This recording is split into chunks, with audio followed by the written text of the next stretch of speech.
తిరుమల శ్రీవారి సన్నిధిలో తెలంగాణ ప్రజాప్రతినిధుల సిఫార్సు లేఖలపై వీఐపీ దర్శనాల వివాదం ఎట్టకేలకు ముగిసింది. గత కొన్ని నెలలుగా తెలంగాణ ప్రజాప్రతినిధులు తరచూ దర్శనాల అంశంపై తీవ్ర స్థాయిలో వ్యాఖ్యలు చేస్తూ వచ్చారు. ఏపీలో కూటమి ప్రభుత్వం అధికారంలోకి వచ్చాక 10 నెలలకు గ్రీన్ సిగ్నల్ ఇచ్చింది టీటీడీ. ఇక వారంలో 2 రోజులు వీఐపీ బ్రేక్ దర్శనాలు, 2 రోజులు ప్రత్యేక ప్రవేశ దర్శనానికి అనుమతిస్తోంది. దీంతో తెలంగాణ ప్రజలు హర్షం వ్యక్తం చేస్తున్నారు.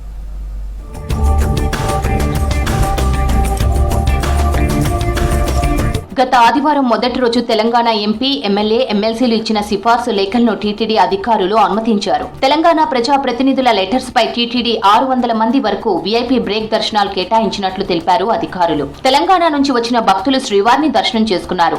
మంగళవారం కోయిల్ ఆల్వార్ తిరుమంజనం వల్ల వీఐపీ బ్రేక్ దర్శనాలు రద్దు చేసింది టీటీడీ. బుధవారం, గురువారాల్లో తెలంగాణ ప్రజాప్రతినిధుల సిఫార్సు లేఖలపై 300 రూపాయల ప్రత్యేక ప్రవేశ దర్శనం సుపథం టికెట్లు కేటాయించింది.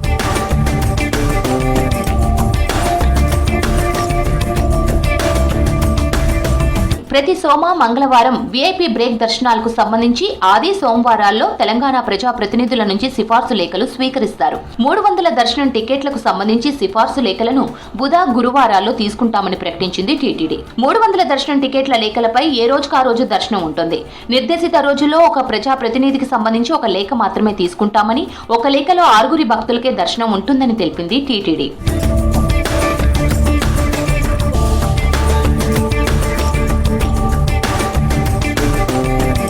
ఏపీలో కూటమి ప్రభుత్వం ఏర్పడిన తరువాత తిరుమలలో శ్రీవారి దర్శనానికి తెలంగాణ ప్రజాప్రతినిధుల సిఫార్సు లేఖలను టీటీడీ అనుమతించలేదు.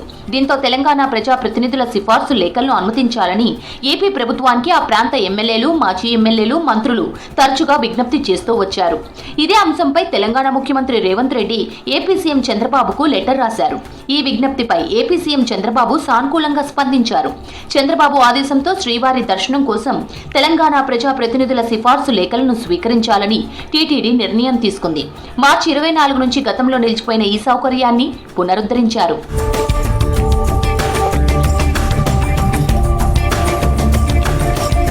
తెలంగాణ భక్తులకు సిఫార్సు లేఖల ద్వారా శ్రీవారి దర్శనానికి అవకాశం కల్పించిన సీఎం చంద్రబాబుతో పాటు టీటీడీ చైర్మన్, టీటీడీ ఈవోలకు ధన్యవాదాలు తెలిపారు భక్తులు. తెలంగాణ సీఎం రేవంత్ రెడ్డికి, రాష్ట్ర ప్రజాప్రతినిధులకు, తిరుమల శ్రీవారి దర్శనానికి వచ్చిన భక్తులు కృతజ్ఞతలు తెలిపారు.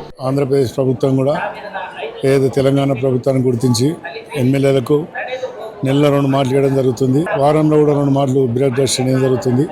చాలా సంతోషం. ఎందుకంటే ప్రజలు ఏదైతే కోరుతో అది ఇస్తేనే భగవంతుడు కూడా మనల్ని మెచ్చుకుంటాడు. చాలా సంతోషం. ఈరోజు మంచి దర్శనం జరిగింది. వాళ్ళ ఇక్కడ ఉన్న పాలక మండలికి వాళ్ళందరికీ కూడా ధన్యవాదాలు.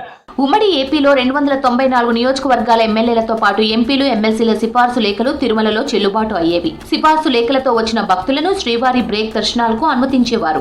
2014లో రాష్ట్ర విభజన తరువాత టీటీడీలో మార్పులు చోటు చేసుకున్నాయి.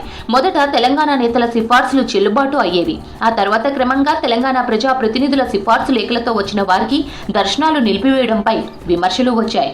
ఇక్కడ ఉన్నటువంటి రాష్ట్ర ప్రభుత్వం, ముఖ్యంగా ముఖ్యమంత్రి చంద్రబాబు నాయుడు గారు, అదేవిధంగా ఉప ముఖ్యమంత్రి పవన్ కళ్యాణ్ గారు మా తెలంగాణ ప్రాంతానికి చెందినటువంటి ప్రజాప్రతినిధుల యొక్క రికమెండేషన్ లెటర్ తీసుకొని మాకు ఈ అవకాశాలు దర్శనాన్ని కలిగించేందుకు చాలా సంతోషంగా ఉంది. దీనికి మేము చాలా ఈ రాష్ట్ర ప్రభుత్వానికి చాలా కృతజ్ఞతా భావాన్ని తెలియజేస్తున్నాం. ఇతర మంత్రులందరూ కూడా మాకు వీఐపీ దర్శనం పాసులు తెలంగాణ ప్రభుత్వం వారు ఇచ్చినటువంటి, తెలంగాణ నాయకులు ఇచ్చినటువంటి వీఐపీ పాసులను అనుమతిస్తూ మాకు స్వామివారి దర్శనం శీఘ్రంగా జరిగే విధంగా మాకు సహకరించినటువంటి ఆంధ్రప్రదేశ్ రాష్ట్ర ప్రభుత్వానికి మా యొక్క ధన్యవాదాలు తెలియజేస్తున్నాం. ఎమ్మెల్యే, ఎమ్మెల్సీ, ఎంపీ ప్రజాప్రతినిధుల సిఫార్సు లేఖలతోటి దర్శనానికి అనుమతిస్తున్నారు కాబట్టి వారికి మా యొక్క కృతజ్ఞతలు. ఈ యొక్క దర్శనం అనుమతి బ్రహ్మాండంగా అనుమతిస్తున్నారు టీటీడీ వారు. వారి సేవలకు మేము ధన్యులమని. ఏపీలో గతంలో టీడీపీ అధికారంలో ఉన్నప్పుడు 2014-2019 మధ్య సిఫార్సు లేఖలు యథావిధిగా కొనసాగాయి. 2019లో అధికారంలోకి వచ్చిన వైసీపీ ప్రభుత్వం వీటిని అలాగే కొనసాగించింది. 2023 ఏప్రిల్ నుంచి తెలంగాణ ప్రజాప్రతినిధుల లేఖలు టీటీడీ రద్దు చేసింది.